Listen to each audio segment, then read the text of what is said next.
2, 3.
Thank you.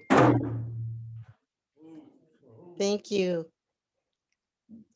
And welcome everyone to today's conversation programming, protecting culture and tribal treaty rights.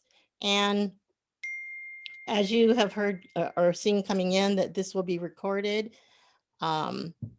So I begin this program with a heartfelt acknowledgement of the Puyallup tribe on whose land we stand and the ancestral homelands of many indigenous people who have lived here from time immemorial. For centuries, Native Americans have been targets of invasion, occupation, and displacement. Our solidarity is with Native people in their efforts to end generations of historical trauma.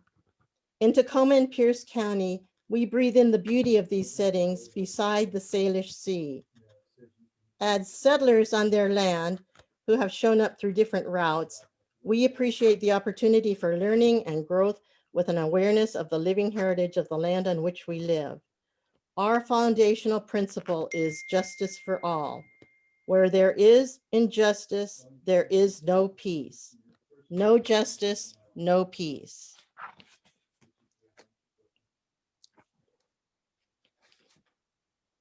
Values and mission of the conversation. The conversation is a group of Tacoma and South Sound residents committed to building diverse, critically engaged communities of justice. We promote social justice through ideas, ideals, and action. Our goal is to model a just, open, compassionate community. Our foundational principle is justice for all. We are a family, an affinity group, a think tank, and a safe house. We envision a world free of racism, mistrust, and intentional harm.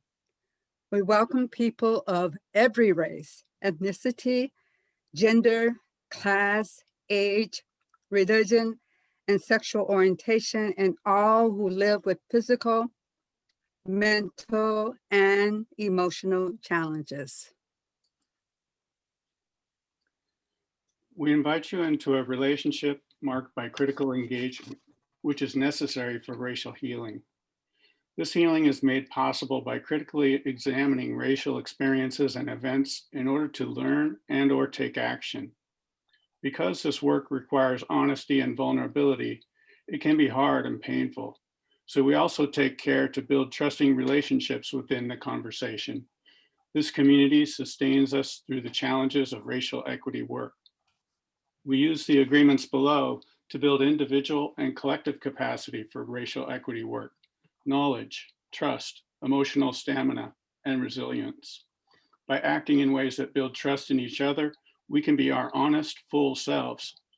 Acting in ways that clarify and challenge each other's ideas prepares us to take action in the larger community that surrounds the conversation. Our 5 agreements focus on racial equity. Listen actively, speak your truth, be vulnerable in sharing and responding, and stay engaged. So as a way of connecting, we start by saying our name and sharing 3 words that reflect what we've been thinking about and what's currently in our hearts. So I'll begin by saying my name is Barb Church. My 3 words are honoring special guests. You can take a moment and share your 3 words in the chat.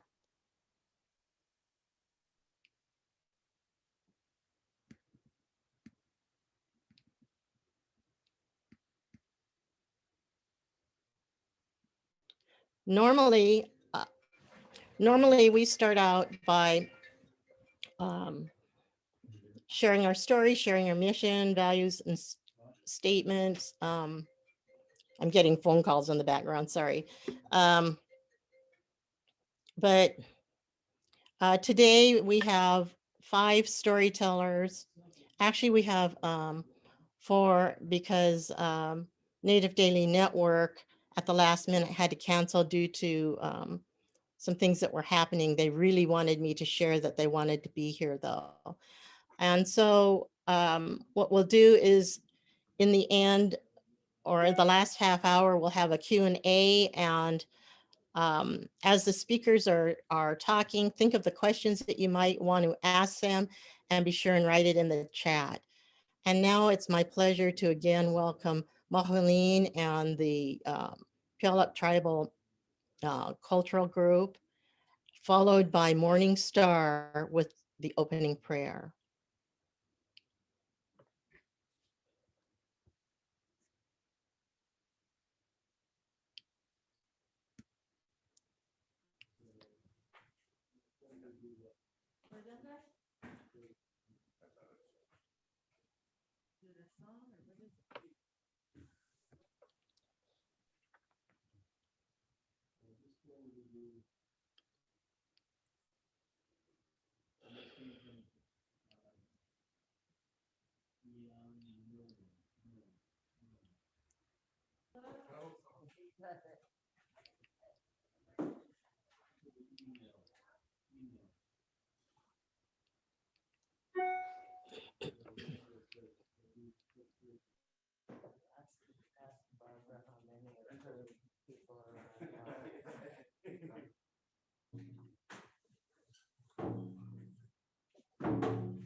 I should sit at the table or stand. I think you're gonna give her. It's my honor to introduce Mahaleen. Okay.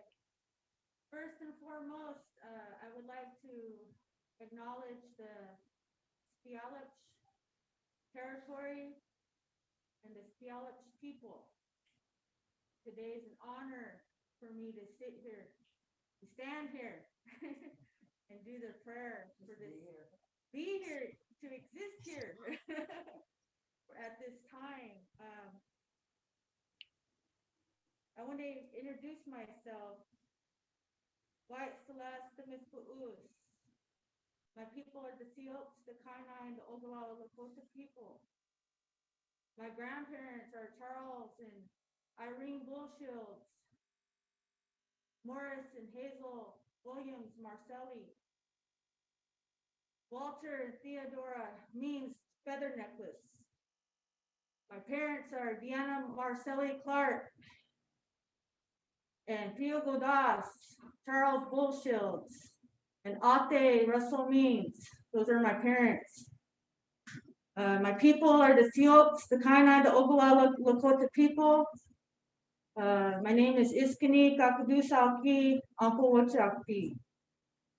I would like to have everybody go ahead and close your eyes while we unite prayer. Instead of me putting my head down while I pray, I'm going to look up. I'm going to look up instead of down. Because we were taught in the boarding schools, we were taught in the churches to get on our knees and look down and pray. But today I'm going to put my hands up and I'm going to lift my head. And I'm not going to do that today because I want Creator to look at us today.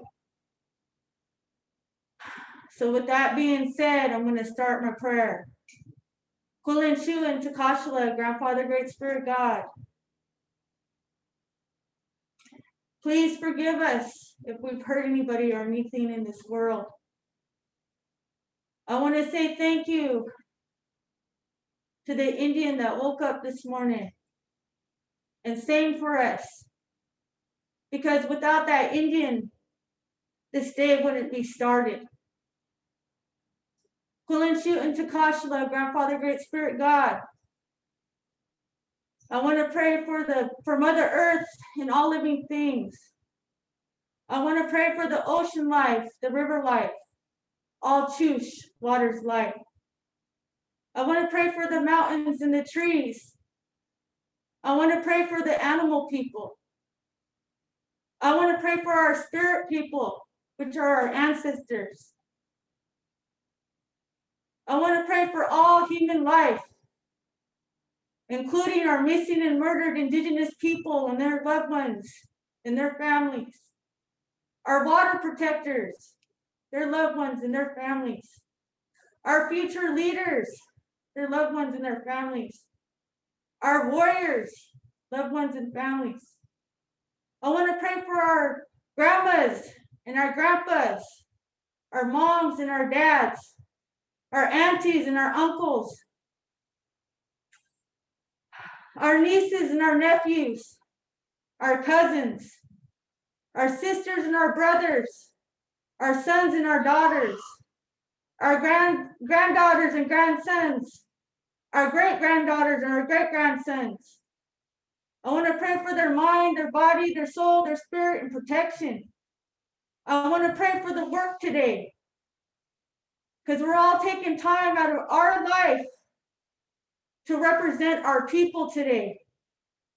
We're coming together as one for change.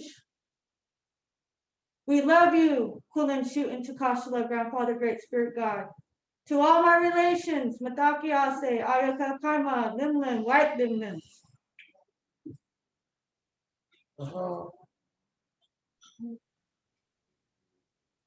Thank you, Morning Star. Sit now.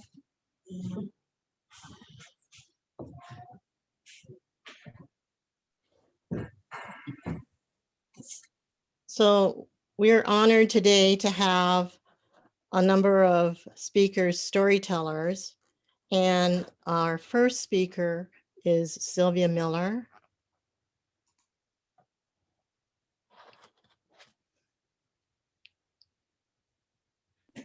Good idea.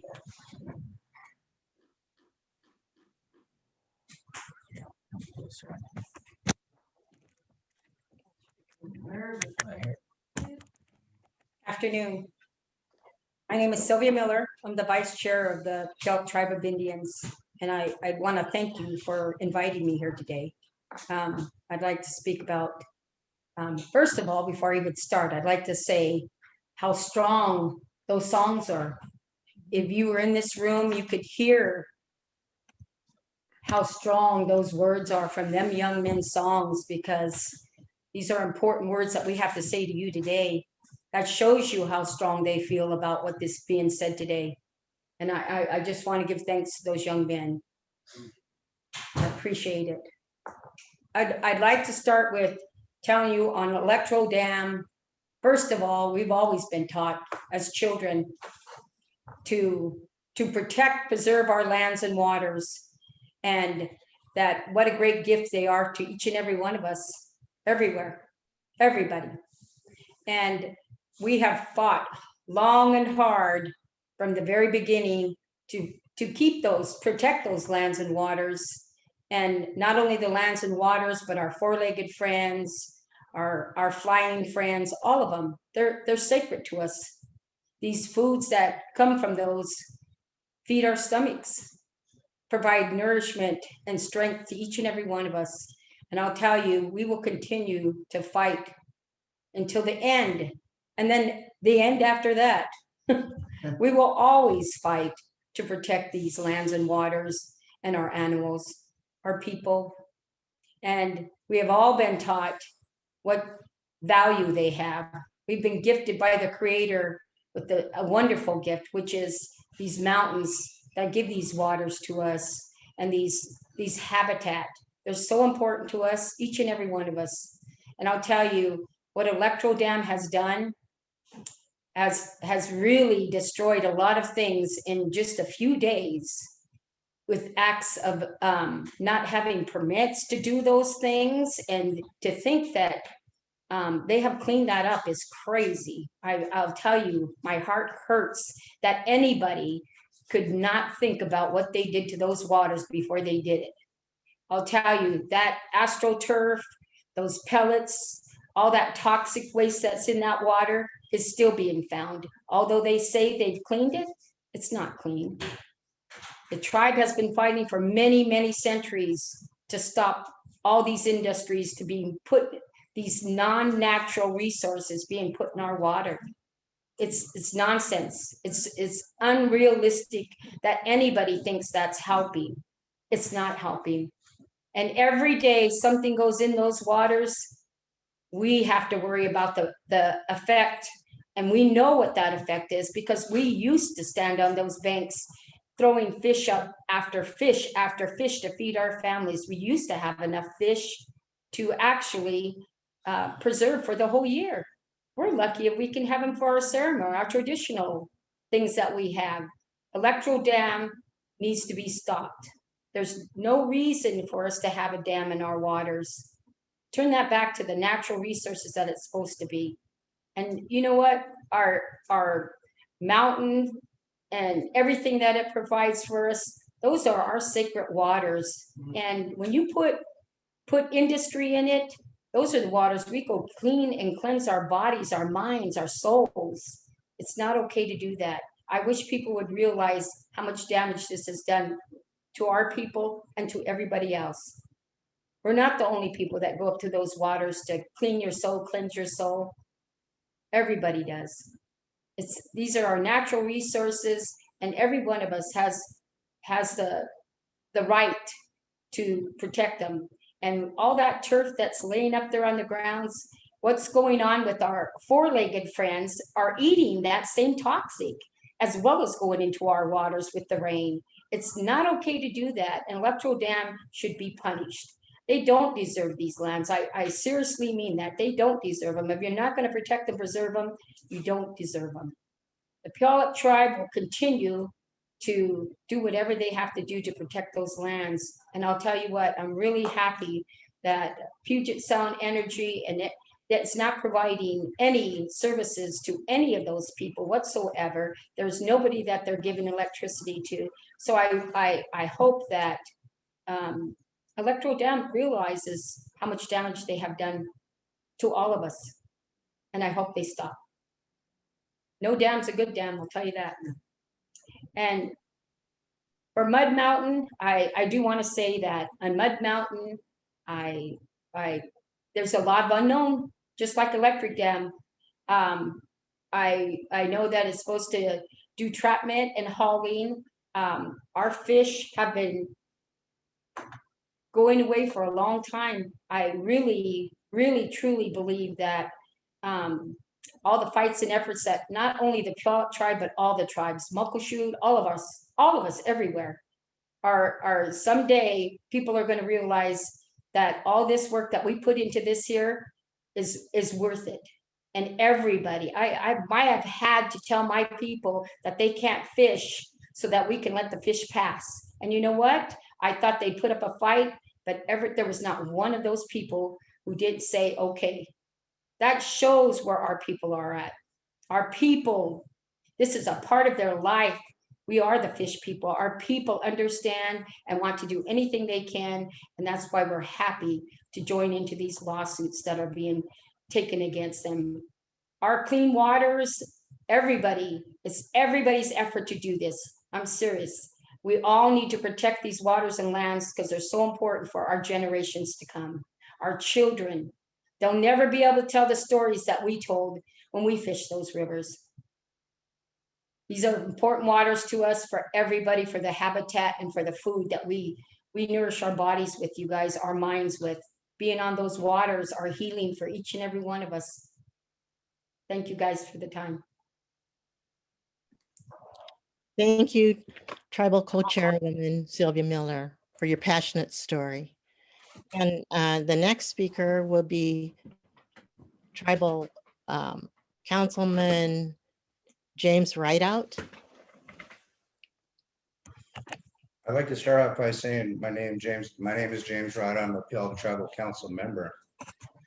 I didn't seek this seat because I wanted it. I seek the seat because I had no choice to do something about the systemic racism that happens in our communities. On January 28th of 2016, my niece was executed by law enforcement. And when you are told that you need to go find your sister, and you find out that law enforcement has executed your family, what do? It's probably one of the most difficult situations that any person could face. But I turned to our leadership that we just heard from was one of the very first responders in this situation. And she brought this to our council table at that time, that we have to do something about this type of systemic racism. And it really intrigued me to hear justice for all in the beginning of this portion, because that's exactly what my sister said, because we were very upset and very angry at that time. But my sister said, this justice isn't just for Jackie, it's justice for all people that cannot represent themselves. We're very fortunate to be able to do so. But amongst the legendary people that are amongst us today that had fought for all of these things that are going to be discussed in today's forum and future conversations to come, it's a different day. There's a time when I was a child exercising those rights, when our people were being jailed, incarcerated, beaten, guns drawn down on them. Previous to me being born, I was born into this situation. Then I had the opportunity to raise my children with such that sovereign right in that water. And I watched the changes. I watched the industry pollute our water and the desecration of our salmon. And we are very concerned about any and all dams. and all the damages that happen throughout, not just here in the Puyallup tribe, but the state of Washington. Every tribe has a river and a system that they rely upon. And that's our river and that's our system that we're talking about, these dams that are hurting us. But, you know, in order to, you know, tell the story about what you can do about things, they've already told the story, and they changed the manifesto of our reservation. They changed the dexterity of how we live as Indigenous people. It's not that we inherited 50% of our right. Those were our rights to begin with. And we got 50% back. And I know my elder would tell you there's a loss of 50% that should have been ours to begin with. But with, you know, that being said, there's 3 things in my lifetime that I've seen. And I've seen ICW, Indian Child Welfare Act, to protect our children in a system that we could not protect ourselves, was established by one of these speakers today. So critical to our communities for the protection. And then along came the Judge Bolt decision in 1974, which gave us the right to fish in daylight. At that time, we weren't able to fish in the daylight. They could only go out at night. I would wonder as a 4-year-old, 3 and 4-year-old, why my parents would leave at night, because they were feared of being beaten and drugged and jailed and incarcerated for exercising their rights. And I was a happy tribal member at that time, throughout my entire lifetime, for what our elders had established for us. And throughout that time, that's when that happened. And when that happened, I asked myself, what are we going to do about this? How do you change something that has happened to you as such trauma of executing a niece, a family member? And so many community people came from Washington State, Seattle, and Olympia primarily to the tribe, felt safe, they felt comfortable. And their stories started coming out about how their family members were executed. And I quickly realized that we not only represent my niece, we represent everyone that cannot represent themselves. And so we organized once a week, and we met every week for years to tell the story, just like I'm telling you, the story of, you know, of excessive use of force and police brutality. So we had to attempt to take out what was in the state of Washington law. It's called malice. This is the only state in the United States that had the definition of malice in its law in the United States, which is basically an immunity, gives an officer immunity for any action that may proceed at any incident. They're taught to go home. Well, we want to go home too. She wants to go home. She could not come home ever again. And so in the situation of I-940 de-escalate Washington, we succeeded in 2018 by actually changing the law. But we didn't do this alone. It took everybody in this state and many conversations across the state, and more importantly, the tribes, when they understood that we are the ones that have the political capital.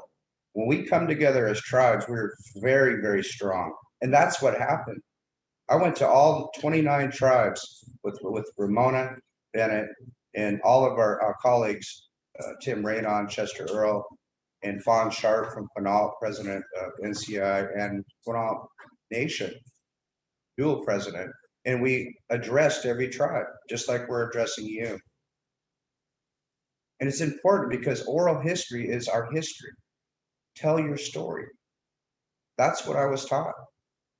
And I'm telling you the story of de-escalate Washington. In my mind, that's the 3rd biggest thing that's ever happened in my lifetime, was to take and change a state law to protect us from the future.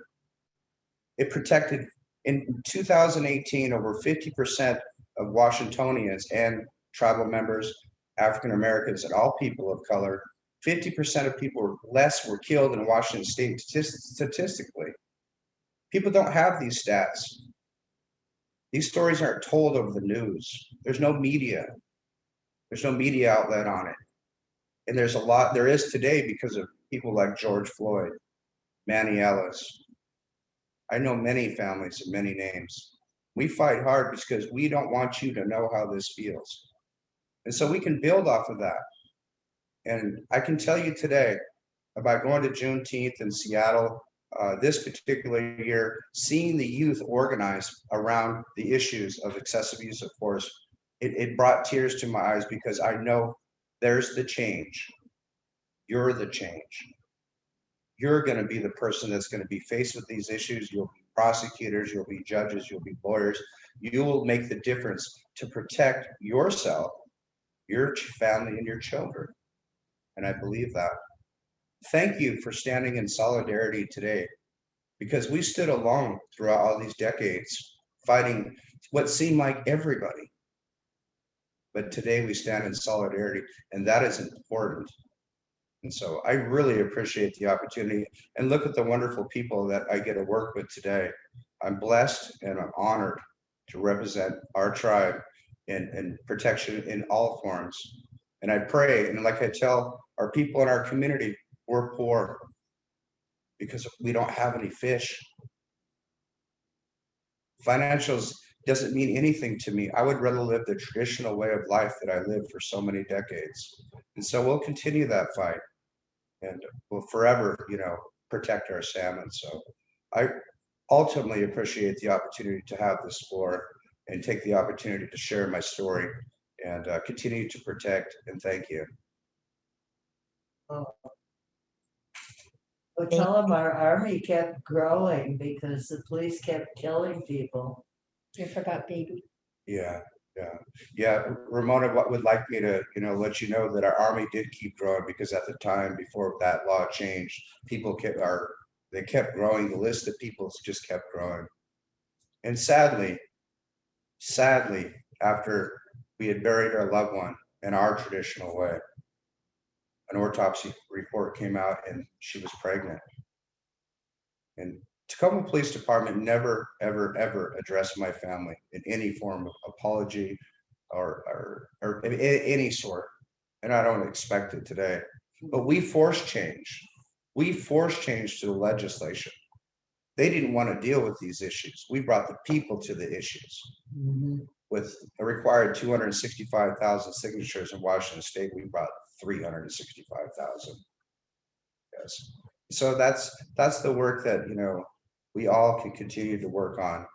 And I'm looking forward to represent not only ourselves. I remember standing early on with Sierra Club, 350, Citizens for Healthy Bay, all the other organizations that I didn't know anything about this, but I do today. So once again, I thank you, Barb, for allowing us to come today and speak on behalf of these very important issues for our tribe and all of our people in our communities. Thank you.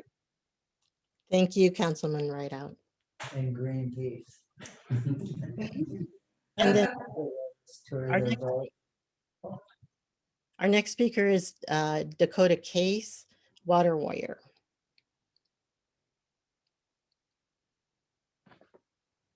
Is he here? He's not with us. Uh-oh, Dakota, are you with us? There's a call-in guest who may be Dakota. I can't see the name. So if that's you, Dakota, calling in, please speak now. I don't see Dakota logged on, so I'm just going to give 1 minute to make sure that I'm not missing. And if we can't find Dakota this moment, maybe we should just move on and then see if we can circle back.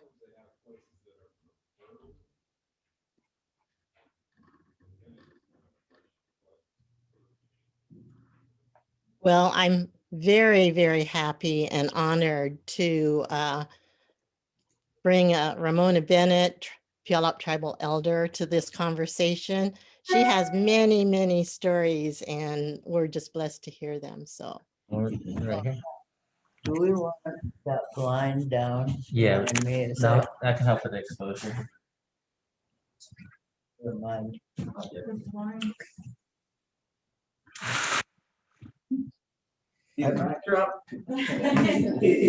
Lighting? Makeup, lighting. I got a Morning Star gave me these earrings. They say warrior on them. Beautiful. Pretty cool, huh?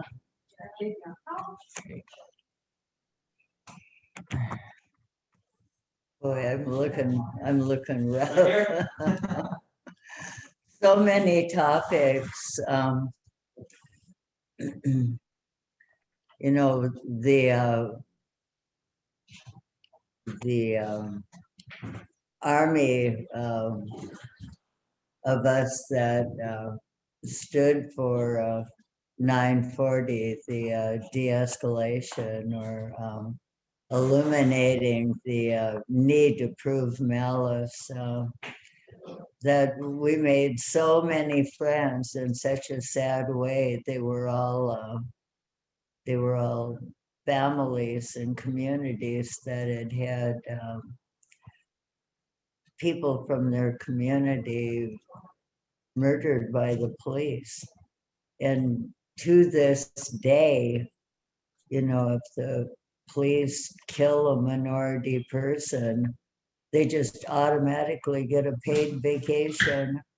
They get exonerated. They get their badge back. They get their gun back, and they're right back out there. And so, you know, we've called attention. We've done a declaration. We've proven that the majority of the voters in the state are deeply offended by that. But these police unions, they're so powerful, and they will represent the murderous scum. They'll represent them. They'll like defend them. And, you know, I think if the police unions stopped protecting these killers who are often racist, you know, you've all seen that on January 6th. There were a lot of cops back there in Washington, D.C., leading the charge against democracy. And they're the same creeps that are here on the streets, just looking for any minority person that they can beat down or hurt. One of Jim's relatives was dragged out and beat and probably crippled for life. And the state patrol did that. That was Cal. They did that to him. And you know, we have a lot of work still to do on that topic, is what I'm saying. And I've been referring to them as bullies with badges for at least a quarter of a century. And but I'm grateful and thankful that there are a lot of people that are active now, because everybody used to just be intimidated. Now, we don't know if PSC at the beginning of the river is going to try to buy the Indians off, because see, everybody else has a privilege and an opportunity, but us Indians actually have gone to federal court, and it has been recognized that we have a right. And so we're the only ones who really could claim damages. But the victims of this dam are the salmons. And this, you know, how do you, they don't have checking accounts, you know, nobody can send them no money, you know. What they need is that dam gone. Now that dam, as far as I've heard, it can generate enough power for 20,000 homes. Well, PSC, you know, they're they're crooks. They, have you seen your power bill lately? I mean, these people are gouging us. They don't have to use guns to rob us. They just send us a bill every month. And so what we 20,000 homes, hell, PSC can put solar roofs on 20,000 homes, and they ought to do that. And the dam needs to come down. It needs to be out of the way. That's how you reimburse the salmons for the damage that's been done. Get rid of the dam and give them salmon a fighting opportunity. But if we take care of it at that end, we still got the bay. And PSC, which probably has sold everything off by now, they have an LNG refinery storage bin that they've built. It looks like a big tin can, and it holds 8 million gallons of liquefied fracked gas. And if that ever starts working, if it's ever in use, which I'll die before I let that happen, but if they ever used it, it uses skillions of gallons of water, and it heats the water. And the bay is already completely contaminated with heated water on top of toxics. Them little baby salmons that need to be plumping up to go out into the ocean, they'll have nothing. I mean, they have very little possibility now, and that'll just be the end of them. You know, Asarco, is gone now, but Asarco was a refinery, and their byproduct was toxics in the air. Now, the LNG would generate 200 tons of airborne contaminated waste. Asarco had that big tall chimney, because if you have a tall enough chimney, maybe nobody will notice that you're poisoning them. But people did notice, because all of the yards in Ruston had to be dug up 18 inches, completely poisoned. Well, the Asarco, I looked. Asarco started out under another name. I think it was Reynolds, and it was in 1888. And then it expanded and grew. And I looked to see when that happened, because we're fighting so hard against PSC LNG. I wanted to see what the Puyallups did to try to prevent Asarco from doing all of the things that they did. But it was in 1912 that they expanded. And in 1912, we were being murdered. That was the year that my granddad, Jenny, was murdered, because Cushman had done a congressional act that permitted us to sell our land although no Puyallups wanted to sell their land. And then the land rush was on, and they murdered us for the titles to our property. And so we were busy being murdered. We didn't fight back. But ASARCO, the byproduct of their refinery is arsenic slag. And so what do you do with a bunch of arsenic slag if you're white and rich? They said, well, we'll use it on the other side of the bay for fill. See, them Indians got a treaty right to property. And they also own the tidewaters, but they don't have a title to it.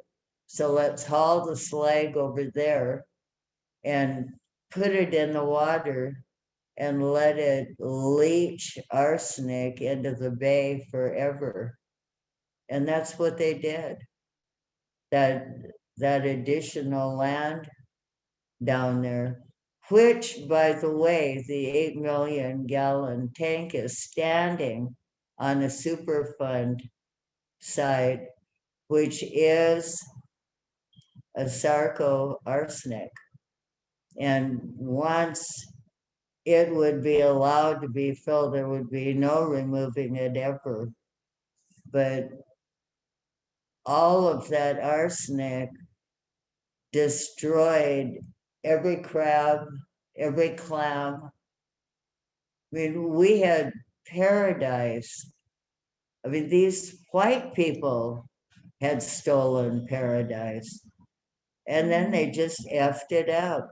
They poisoned it. And so here we are. I mean, that's industry, and that's what industry does to treaties, because we had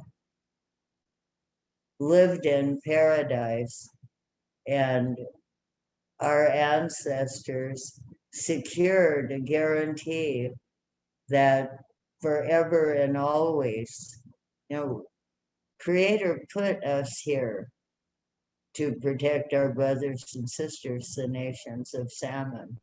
That's our job. That's what we're supposed to be doing. When there are no more salmon, there are no more Puyallups. It doesn't matter whether there are casinos or not. We will not be Indians, and we will not be here.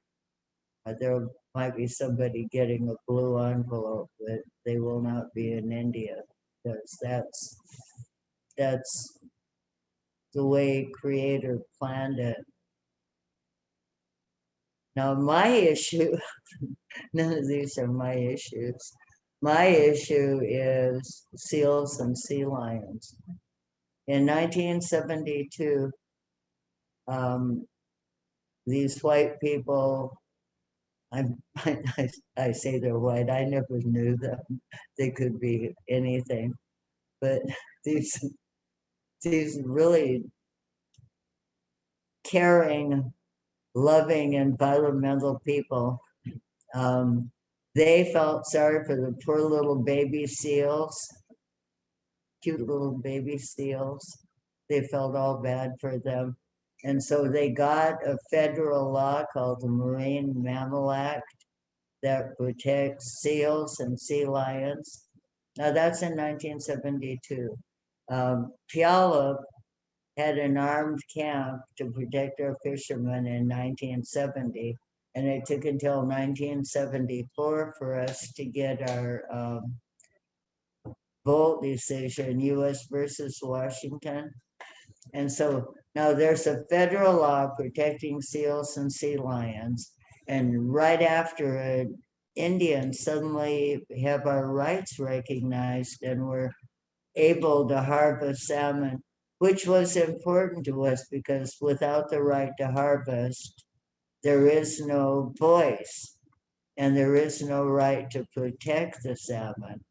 And so we couldn't clean the headwaters, we couldn't protect the bay.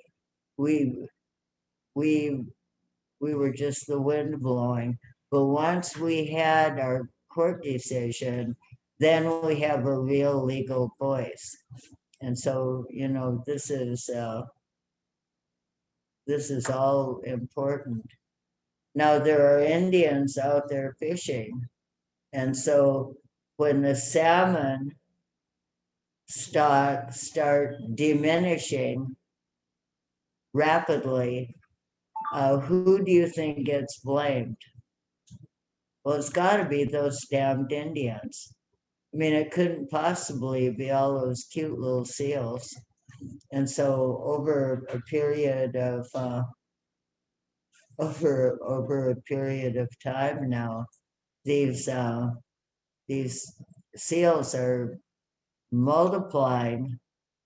And you know, what I say is we need to harvest 11,000 seals. And if we don't, in 5 years, it'll be 22,000 seals, because they are rapidly multiplying. And every seal can tear the bellies out of 40 salmon in a day. And they do. When this little terminal run come back to Fort Gamble reservation we call Little Boston over by Hansville. Pam knows where that is.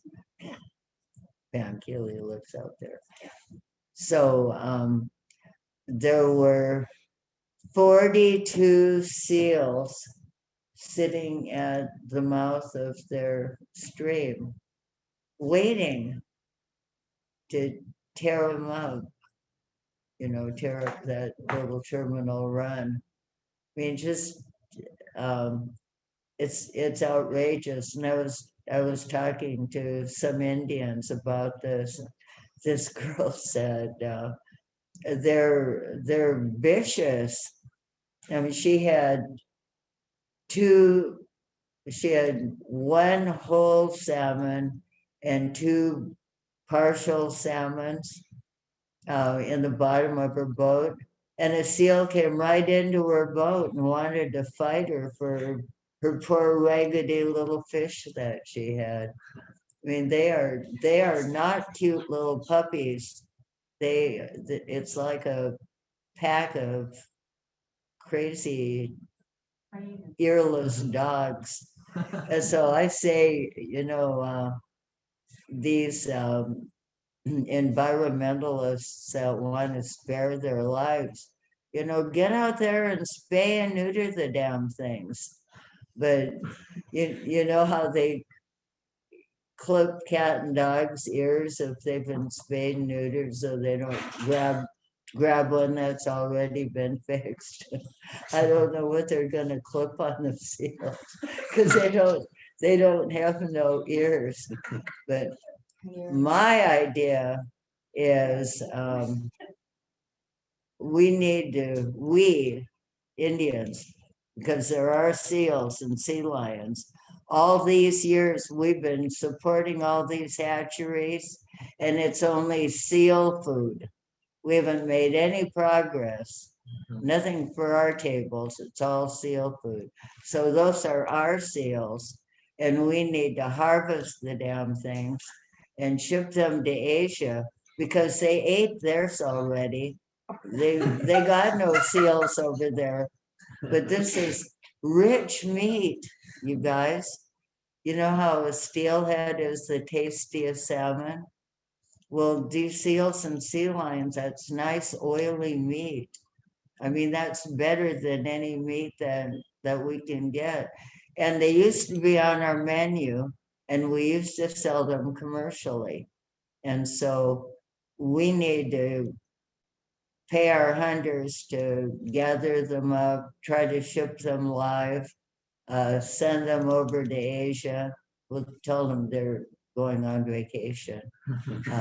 We need to send them over to Asia, and then we need to get paid and then put that money back into our hatcheries and cleaning the rivers and building some new spawning areas, and be loving our salmon and be treating them good.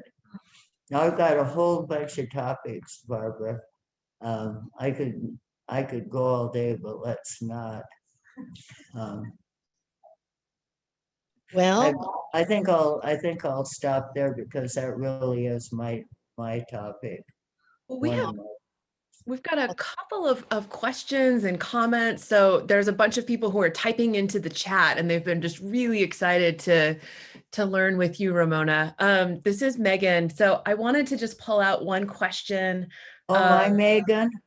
Hi, I'm Megan from, hi, I'm Megan Ibarra. I teach at UW. oh, you're a Seattle. different Megan. Different one. Yep.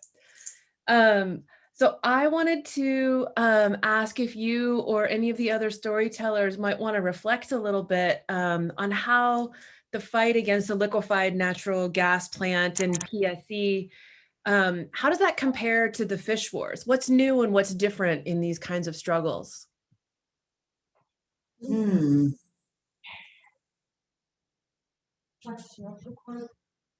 You want me to start? You want to start? Go ahead. Yeah.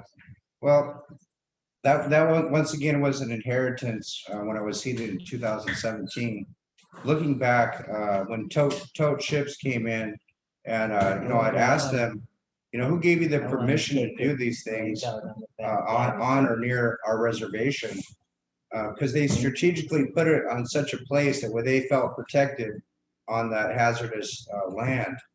And so they said in 2010, they had lobbied these things, through legislation. So they had over 8 lobbyists working on this conceptual project. But fast forward to the future, you had the Chinese president come here to visit Lincoln High School. Does that make sense to you? Absolutely not. They were here to actually push a plant of methanol or liquefied natural gas. And so that's what I had found out, at that time. And when Tote came in, they had an indigenous name. And I said, well, if you're so indigenous friendly, then why wouldn't you consult us at that time instead of coming, and while PSC had this taken care of? Well, evidently they don't. I asked them what their second option and second plan was, and the refinery was to push it to Alaska. Well, you better exercise option 2, So that was the only consultation at that time that the tribe had. But, I might add to that is that there was when we walked into the city council in 2016, Ramona had helped us organize and other organizations to go down there to speak to the city council. And I quickly realized, that this issue was on the table. So as a divided room, in that room, in the city council, they all came together as one by the end of the night. And we're still here together today from this time fighting this issue. So it seems like to me that if I got to go out and build a porch in my house, that it's mandatory I have a permit or any type of permit. And Governor Inslee, speaks of a green friendly, environment governor. His hands are tied in this project. So you tell me, how they can continue to process this project on our reservation and our tributary and our systems. It is very, very, very frustrating. We're not going to continue to give up and, to stop this liquefied natural gas. Jim did a very good job covering a lot of that for somebody who stepped into it. I'll tell you that Puyallup Tribe's not going to go anywhere. We're going to be here forever. And those lands adjacent to our lands as well always have been our lands. And that's, I think, our key with that will always be is that bringing these things into our lands and thinking that we're not going to protect and all of our people in that areas, our community in that areas. We don't just protect our tribal members, our lands, we also protect the community. It's important that people know that money can't buy your way into protection. I'm not kidding you. These lands will protect them forever. And to pay somebody and think that what kind of money that's going to bring, what kind of danger is that bringing to this area?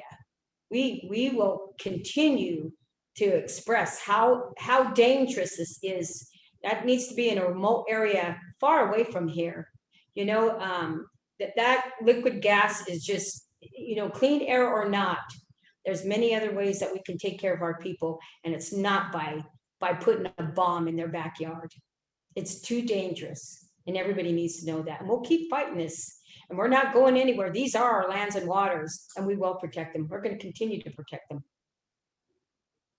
Yeah, I think these struggles in your work is just, it's so impressive and so important for all of us right now. The reflections that I'm hearing from tribal leadership makes me think of another question that Tom Hawthorne has, which is sort of, it was specifically, how does the Puyallup Tribal Council work with local city councils? But I'm also curious to know, how do you see your relationship with other, so city, county, and state governments? I also heard Governor Inslee mention, and I'm curious to see how you see them supporting or not supporting your rights and your sovereignty as you protect the land and waters.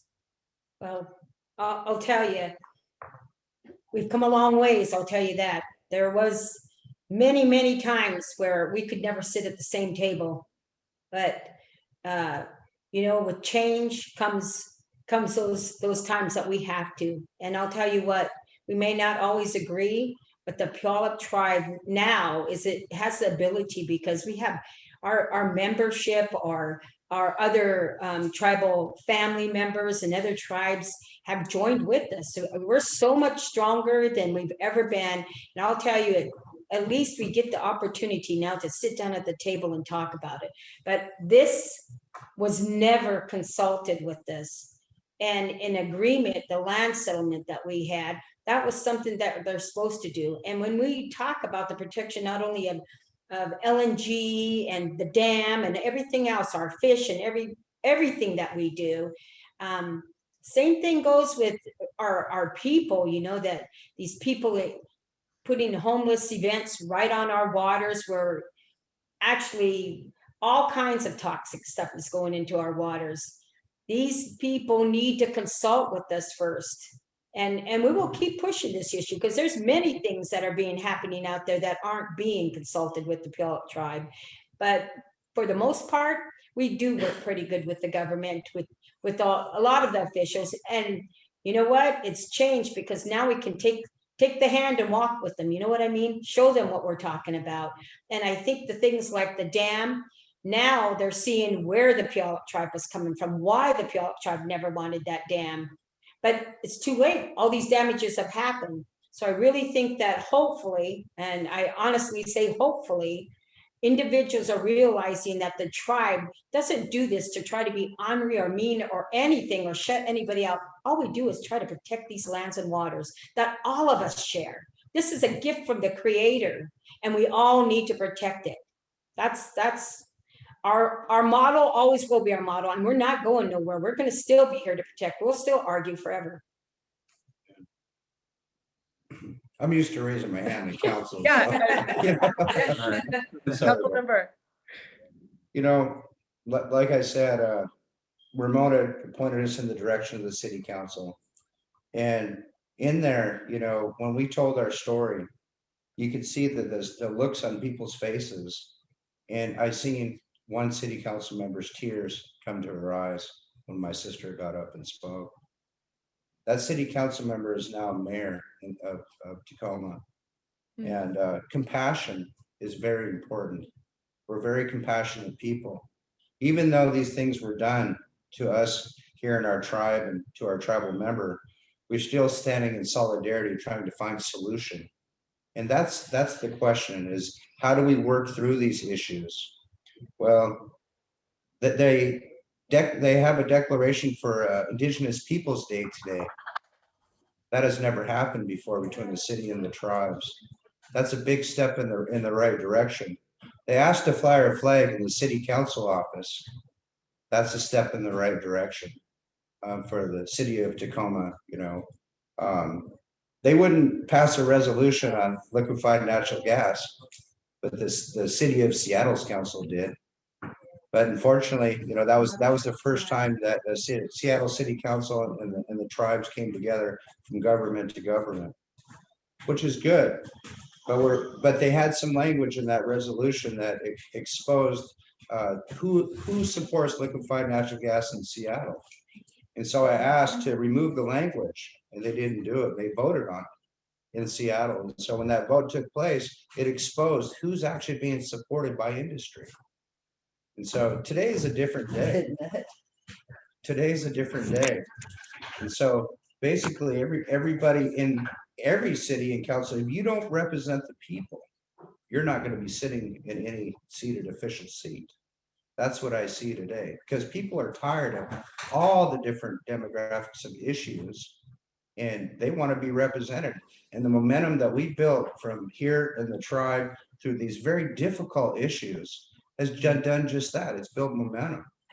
I watched MMIW, Missing Murdered Indigenous Women, turn around and felt we have the courage and the strength that these things are possible. If we could change a state law, we're going to continue with our fight too. And we've grown exponentially with that nationwide. And it's wonderful to see. It's a resurgence. You know, I didn't see that. It was like dormant for a long time. But man, we are just such powerful human beings. And we all think alike, and we look at our issues together, and we look at solution. I have Ithaca College got a hold of me and put together a blog on how we changed this law in Washington State.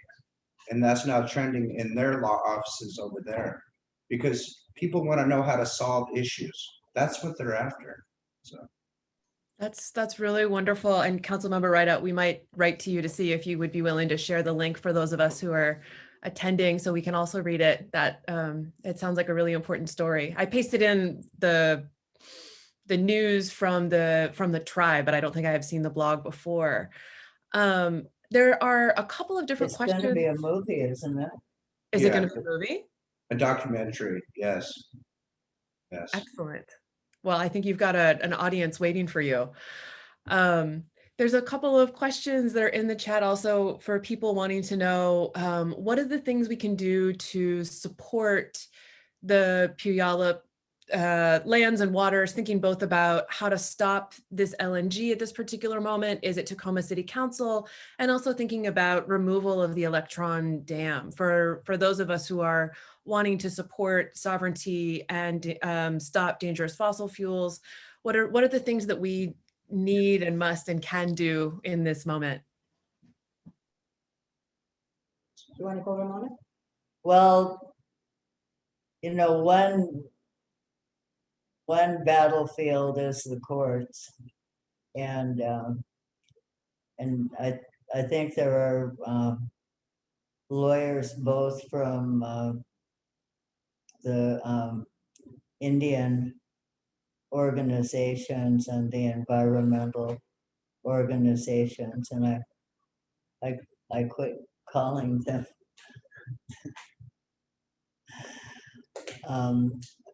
But there also is a need to just physically be there, and our tribe has been physically active. You know, if all you have is your body, then put your body on the line. You know, and it probably is going to come to that. They're just not going to know that we're serious until we're just physically there. But I want to tell you guys, what are we doing back there? Carol Mangan's in the house. It's usually my phone, but you know, Elwa succeeded in taking down another very worthless, self-serving, selfish dam that had been almost 100 years on the Elwa, and it was like looking at a 7-story building, you know, that dam.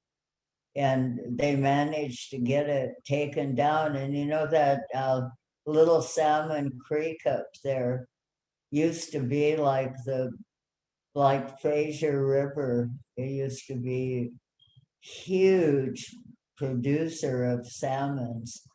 And they just put their up and dam up just for one company, or a very, very small need for electricity that it solved. But it wiped out the equivalent of Fraser River for a salmon source. And of course, there's logging upstream, which heats the water, which is also harmful.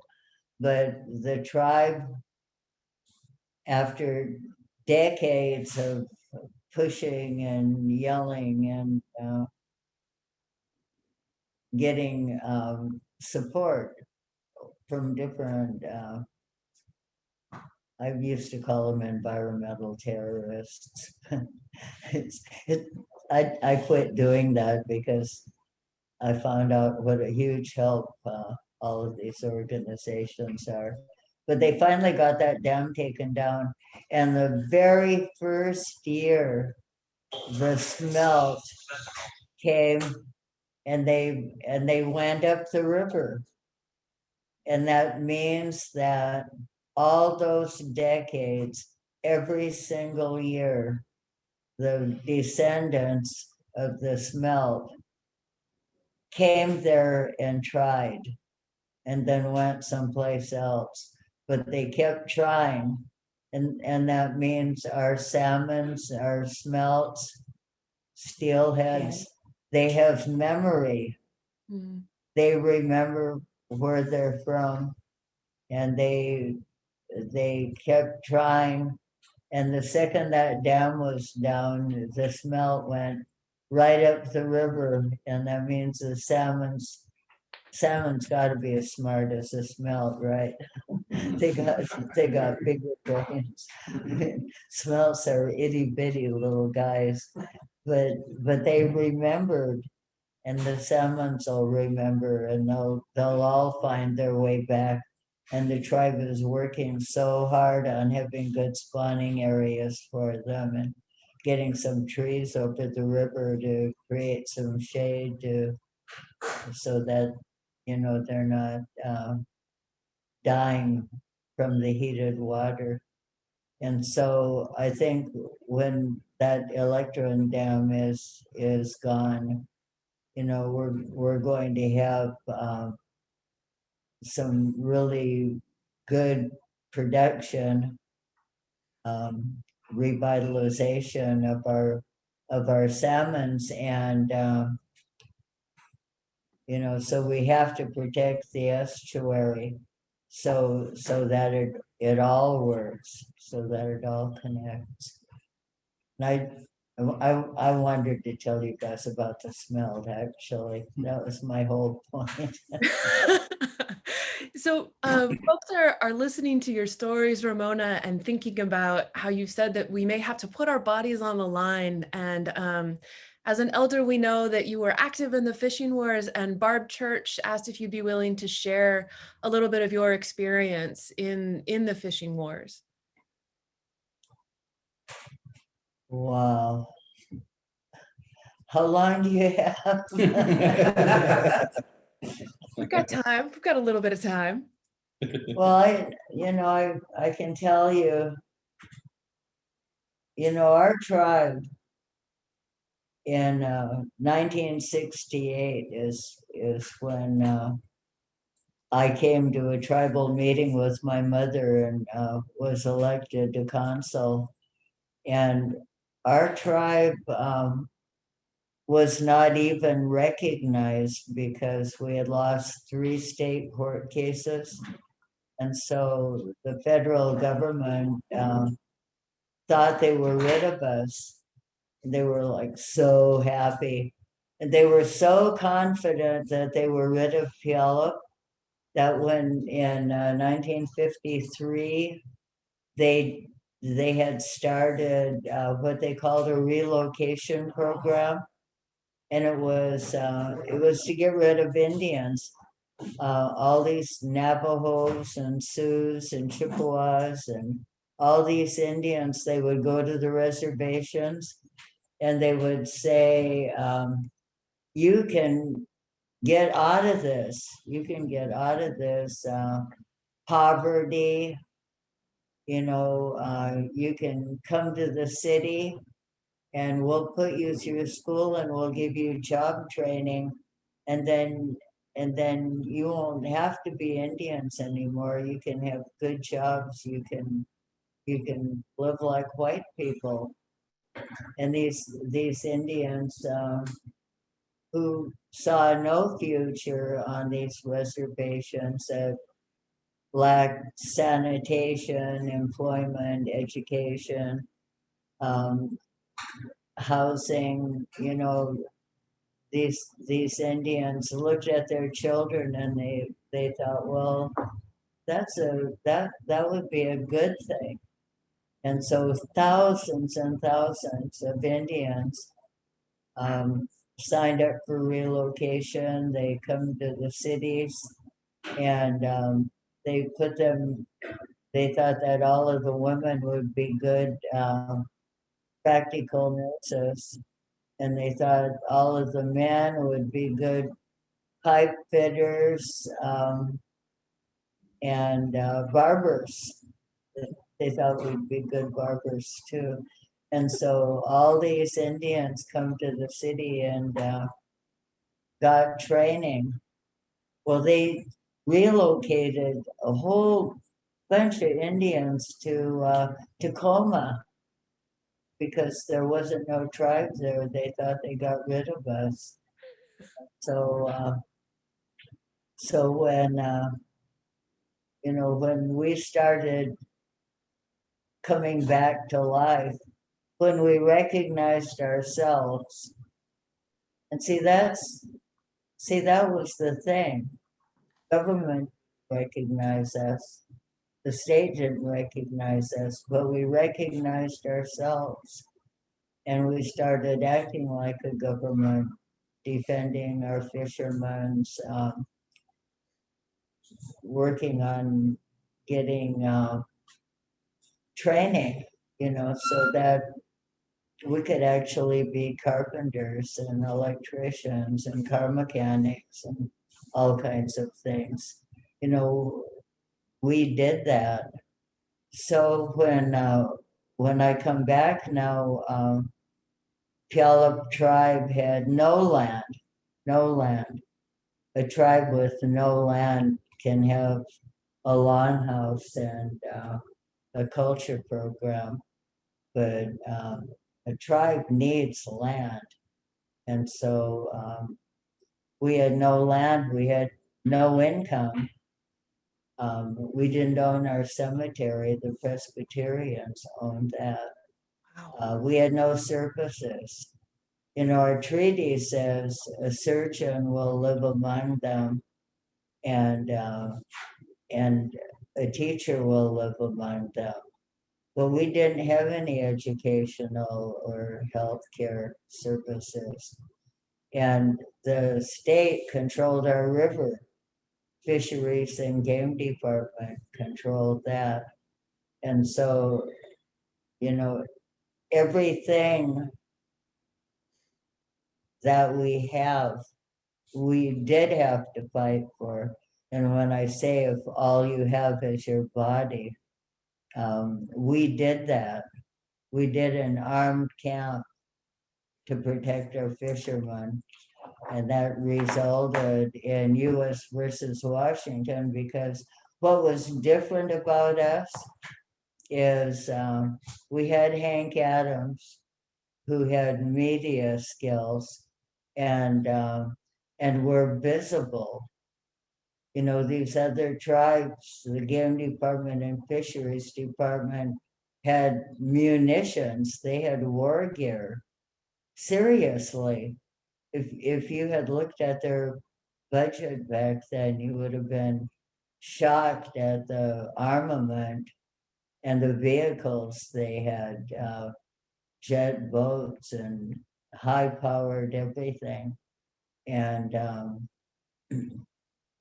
so by the time the media would arrive on these rivers of the other tribes, everything would be done. The Indians would be beat up and arrested, and all of the bullies with badges, they would be gone. But Puyallup, we're central. I tell these guys, we can't possibly mess it up. Location, location, location.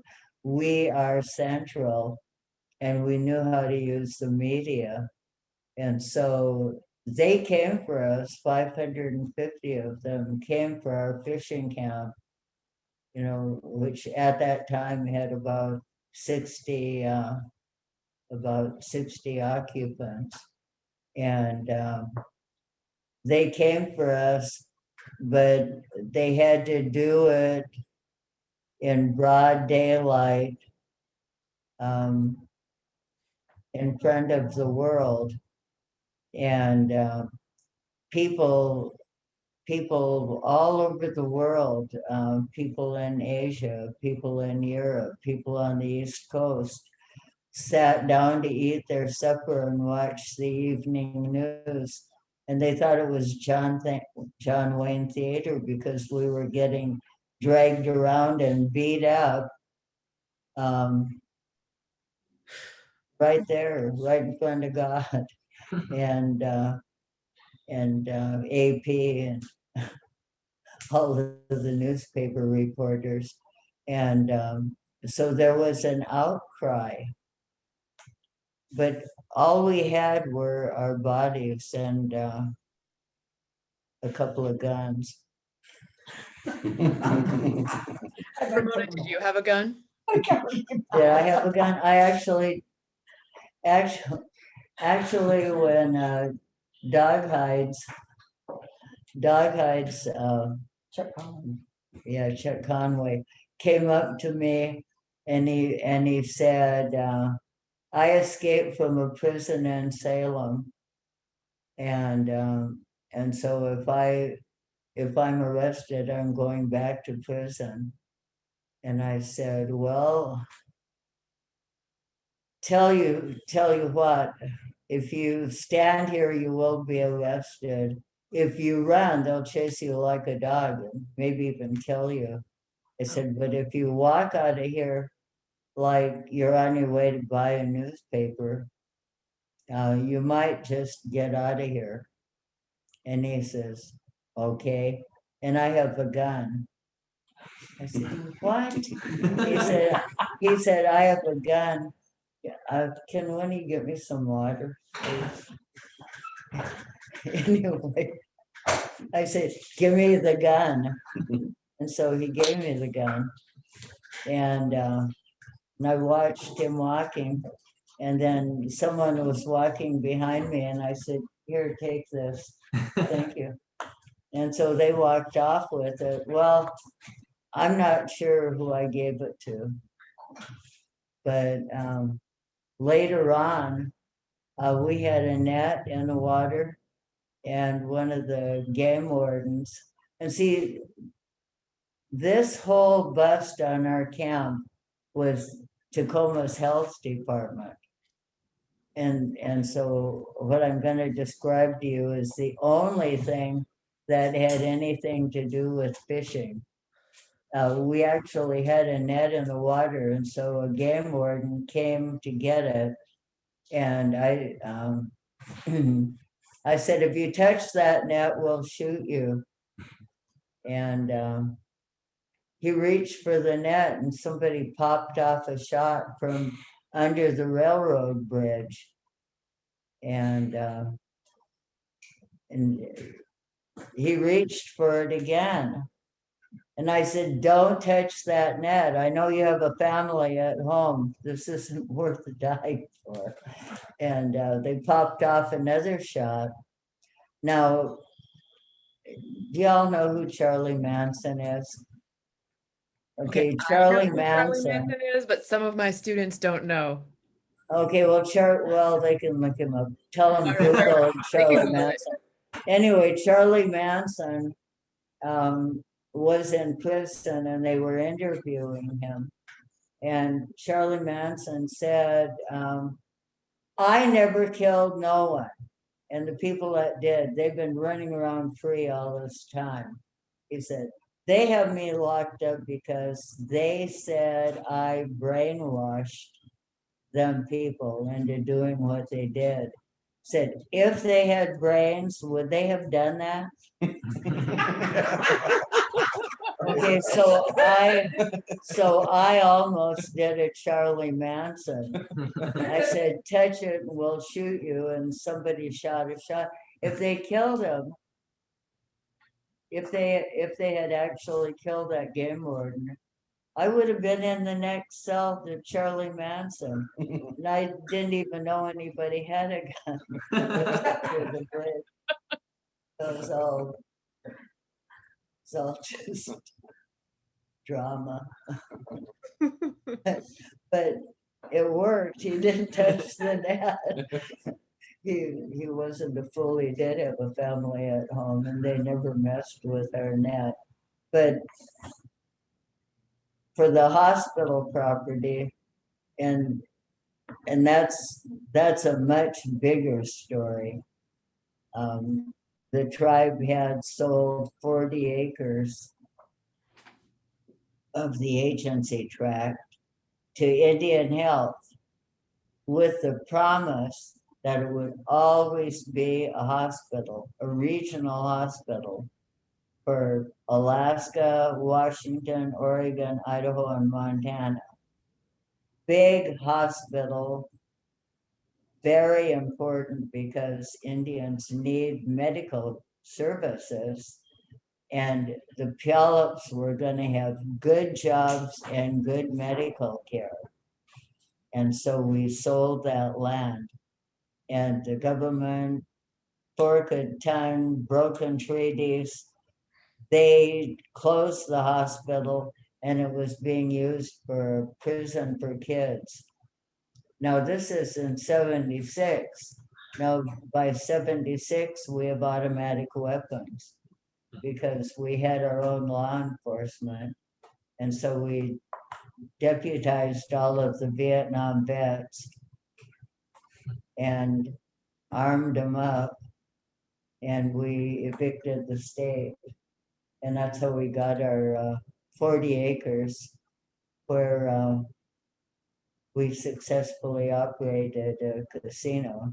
And I do believe in our casinos because these guys remember a time when they didn't know one person who had a job, got a paycheck, and could support their family because of the racism. There were no Indian anythings, no firemen, no policemen, no bus drivers, nobody, because of the stereotype about the dirty, drunken, lazy Indian, thieving Indian. Employment was non-existent. And these casinos now, every Indian kid knows somebody that dresses nice, has a car that runs, and goes to work and gets a paycheck. Every single Indian kid knows somebody like that. And that's, to me, that's really big because that stereotype has gotten turned around now. You know, them communities like Kelso and Longview, racist, Ellensburg, the ones that killed all their Indians or drove them away. They have to drive a long way to get to a casino, and it serves them right. That's all I have to say about that. So we did have to put our bodies on the line. That's all we had, and a couple of automatic weapons. I mean, that was a step up. That was like a Macklemore step up. Yeah, things work a lot better when you have somebody back them up. But we like rallies. Yeah. We like that. We like to see, really actually be with people who are with us, who are like-minded. When you guys ask about the support, how you can help with the support, I would like to say lobbying is a good way. Any letters of any support that you can give, send to those political people that be up there in the state. Everybody, tell them, any support that you guys can give vocally, written, anything, all of that's really important. That it shows that we all stand together no matter where we are, all those tribes. We used to be able to go to Olympia, but they have a fence around Olympia now too. Do you guys know what Hitler's mantra was? It was "Make Germany Great Again." Mm, Make Germany great again. Does that sound familiar? that sounds very familiar these days. I'm thinking- And We've had a couple, so everyone, thank you so much for sharing part of that story, Ramona. I think it's really inspiring and important for us to hear these stories again and again. And some of the questions that have come up in the chat are about thinking about why it is that so many of us don't learn these really important histories in schools growing up, and what that means about the need to change what kinds of histories we learn. And, in order to honor the presence and the futures, we need to really understand the history and how central tribal leadership has been, especially for those of us who are environmentalists, and also just understanding sovereignty and the actual meaning of treaties. And so I'm wondering if any of you might be able to speak to how we're thinking about changing the way that we teach history in Washington State schools. And there's also a question about if you have any thoughts about some of the movements to rename schools that are named after racist presidents or settlers who did harm, such as Jason Lee or Sheridan Elementary in Tacoma. So if you have any thoughts around, just history and memory and what kinds of work you think we can do to better honor our past together. well, just this week, on television, they've been talking about how Black history, how nobody was ever taught about the Black inventors or the African cultures, how advanced their societies were, and how the inventions, the things that they had created. You learn everything about European history, and it's held up, as though it's superior, but they don't talk about when I was a little kid, my mom told me that the Asians had written languages when the Europeans were still swinging from tree to tree by their tails.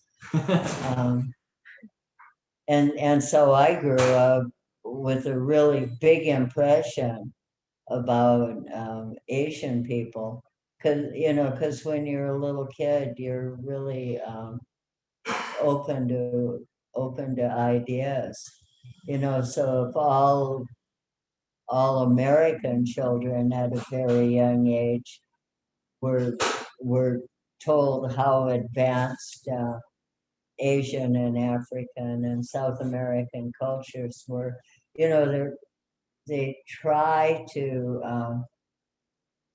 talk about the Aztecs and the Incas. They try to make those points, but it's not concentrated, and it's not. Well, my son Eric, he was a little boy. He was in the 7th grade. I seen him. He was struggling with his homework, and I said, "What are you doing?" And I sat down with him, And the question was, as the pioneers moved west, what did the Indians do? And the answer was they moved further west. And I said, well, that's not true. And I started poking on him, saying, that, that's a big lie. They were murderous dogs.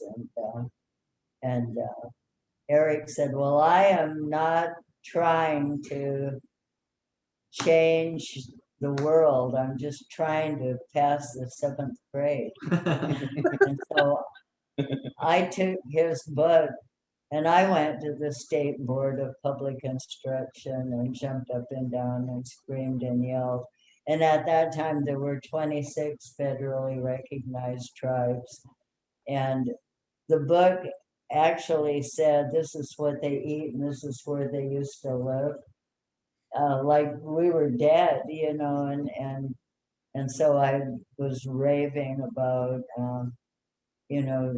the Indians and our contributions, the things that, Colville and Yakima manufactured, and the Mariner Societies, the seafood harvesters and aquaculture programs, and a lot of good things. And do you know what they did? They put a chapter in the next book called Ramona Bennett. No, I'm so serious. I know you are. Because you had that book when you were a kid. I've seen it in the library. So anyway, they just did a chapter about this woman that came and raved at them. Serious, that is what they did. That's what they got out of it. But Yeah. I think that also we have our own history book too, and we have been actually having our culture program and our language people going around to different schools trying to teach the real truth of it, or tell our story, tell our side of it. That book, we have distributed it to all of our people so that they can, wherever they are, that they can share it or whatever. But I think us being able to just tell all the time, continuously reminding our children is really important. It's something that we do all the time, is telling them that, like Ramona said, from the beginning, we did have allotments of land. That isn't in the part of that history that is told about us. You can go down and pull it up down in this city library, anywhere else, and it shows all these allotments of all of our people, that all that land has been taken from us. And we didn't have anything way back then. And you know what? Look where we're at now. We just have to keep telling that story over and over again, and assure our children that we're going to be here forever. We're not going to let nobody tell the history that, that we're going somewhere, because we're not going there anywhere. We're going to be here, and we're going to continue to keep fighting for what's ours, and for our people to tell that story. I think it's really important that our people, were allowing our staff members to go out and tell that story as well. It's good. And we will continue to keep pushing all these school boards and everybody else that isn't the true history that's being put in those books, and you need to rewrite it the right way. I think people are listening, slowly but surely. Yeah, I can add a little bit to that. A lot of people don't know that we do live under 2 constitutions and 2 bylaws. And when I speak to the kids at the school, so graciously, telling them we have a school. Just a short time ago, there wasn't a place that we could call home. This is our home. That's Chief Flushai Schools here in the Puyallup Tribe. And you have 2 different forms of education. You've got to educate yourself as an Indigenous person, which is primary to your life, and oral. And then you have your educational standards that you have to meet for the state of Washington. And so, our children, we know this, but society doesn't know this.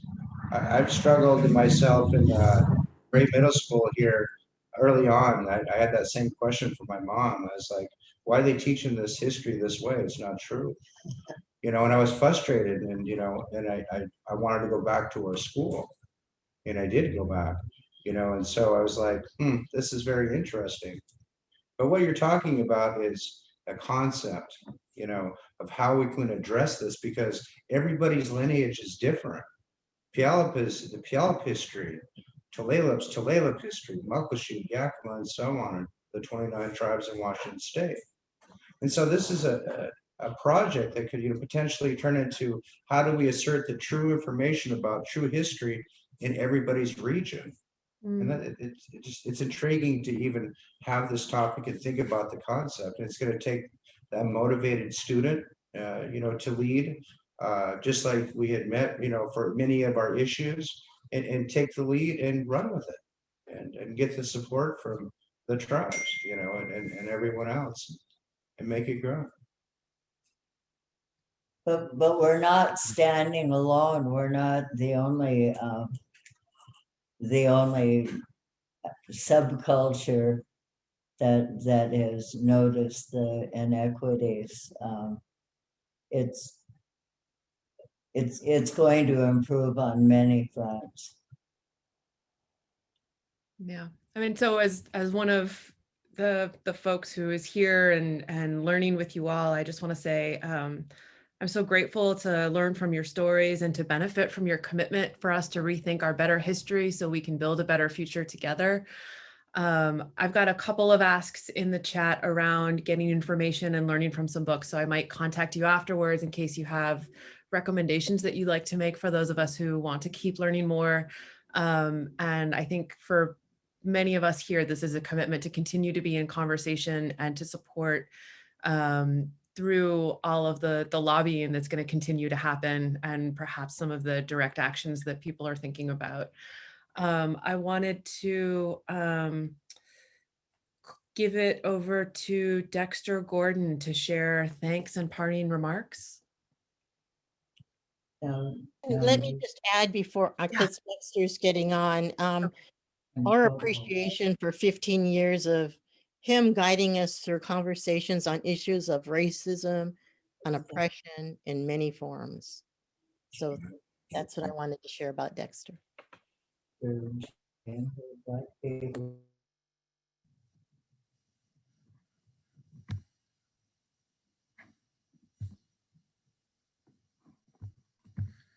So thank you very much, Barb, and thanks everyone.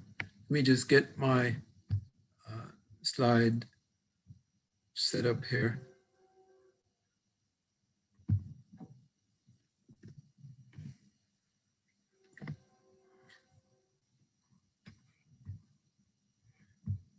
Okay, so what I'm showing us here is the land acknowledgement that we in the Race and Pedagogy Institute used to open our national conference in 2018. And this acknowledgement was developed in collaboration with a representative group from the Chief Lashai schools and from the Puyallup tribe, led by Bina McLeod. And I wanted to acknowledge that that's part of the ongoing work of collaboration that I've been a part of on the campus of the University of Puget Sound. And so having completed our session today, I want to turn from the Race and Pedagogy Institute stand to a stand that I want to propose as the conversations stand of solidarity. So we've talked about a land acknowledgement, and I want to ask if we would end with a stand of solidarity. And so I'm going to invite members of the conversation who are part of the panel with me. Let's read this together as part of our declaration of solidarity that we are rolling out in response to today's program and in response to the ongoing effort of the 29 native tribes in our state, and particularly the Puyallup Nation. So I will read probably the last 2 or 3 and close out from there. But conversation members, unmute yourself and help me read this declaration of solidarity. I could start reading it, but part of it's covered up through pictures, so I can't read the whole thing. But just read from the top, select. We acknowledge that the Puyallup, Coast Salish, and other Native nations have been the targets of invasion, displacement leading to centuries of trauma. We acknowledge the rights of the Puyallup Nation and the 29 tribes of the state, and we stand in solidarity with their efforts to have these rights honored and to end generations of trauma. We acknowledge that the Puyallup and Coast Salish people have been a welcoming people and have extended to us the courtesy of a welcome to their home, and that we are guests and beneficiaries of this welcome.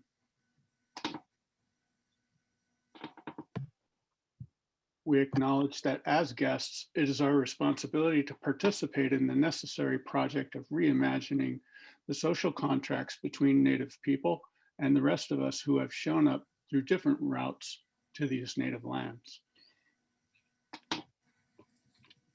We acknowledge that solidarity means standing alongside Native people in their struggle to protect their culture and their treaty rights. And finally, we acknowledge that in this moment of increased acknowledgement and display of anti-Native sentiment and anti-Black racism, it is imperative that we find common ground between African Americans, Native people, and all Black and Brown people to strengthen the BIPOC coalition necessary for the protection of culture and treaty rights, and ultimately for the protection of all of our lives. So I stop the sharing here to acknowledge and to express our appreciation to Sylvia Miller, Vice Chair, Puyallup Tribe of Nations, James Rideout, Puyallup Tribal Council Member, Elder Ramona Bennett, Puyallup Tribal Elder, to Barb Church for setting things in motion, securing the funding, structuring the program, and helping to steer our proceedings today, and our colleagues from the University of Washington, American Indian Department. We deeply appreciate the partnership of this effort, and we reaffirm the commitment of the conversation to stand in solidarity with the Puyallup people. And as a final step, we want to name what solidarity means. So last bit of sharing right here.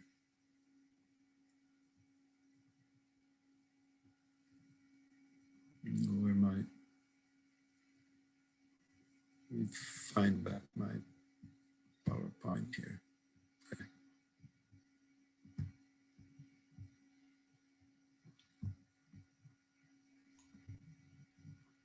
Thank you all for being here and for sharing this time with us. It's been just really, really wonderful. Oh, sorry, Dexter, are you? Sorry, this is the last Yep, go ahead. piece now, and then I'm done.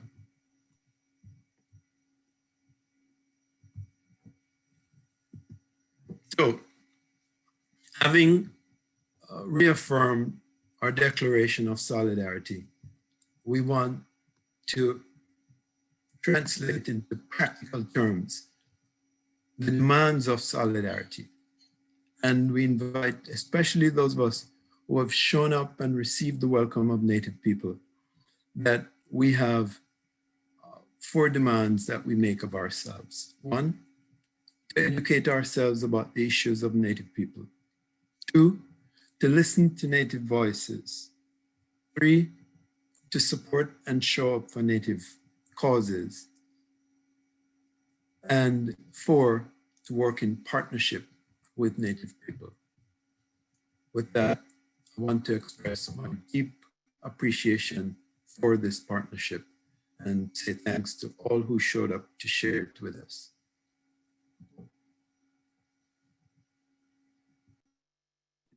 Thank you so much again for all your wonderful stories and sharing with us, educating us, letting us be a part of the learning that you all have expressed to us, and the passion that you've shared it with.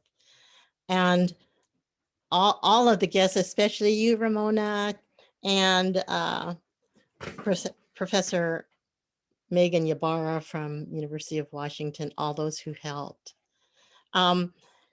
There will be a recording that will be available in about a week, and we can save some of the questions that are in the chat and make some of those available, and some of the resources that are available should be in the chat. I know Native Dating Network is also a resource too, but they weren't able to come, so I let them know that I would share that. If you go to the Conversation Facebook page, we'll eventually have a link to this recording. Thank you. And we normally end our conversation meetings with a virtual hug, so you can say goodbye however fits for you, and we end with a virtual hug. So We need to let Barbara know that it is okay to record your mom. Okay. Oh yeah, it's unmuted. Well, no, your mom had told her earlier that it couldn't be She can't saved. hear because it's muted, right? Yeah, no, we know. But And Barb, if you would allow me, I want to make sure I say thanks to Professor Megan Ybarra. Thanks, Olivia Roscoe, for your work of setting all this up today for us. We so appreciate you. I can hear you, Ramona, but I didn't hear what you didn't finish talking. I know you'll tell me at some point. There you go. okay, Morning Star is okay to be recorded. Yes, I heard that. And Morning Star. Oh, Thank you. Thank you so much. and always remember the organization Missing Murdered Indigenous Women's Washington. And they were able to get House Bill 2951 passed and House Bill 1713 for the missing and murdered Indigenous women and girls, missing and murdered Indigenous people. Thank you. Yes. We'll send that information out too. A murdered son and a murdered grandson. I really appreciate the inclusion. Thank you for the invite. I enjoyed it. Thank you all. Have a good afternoon. Bye. Boy,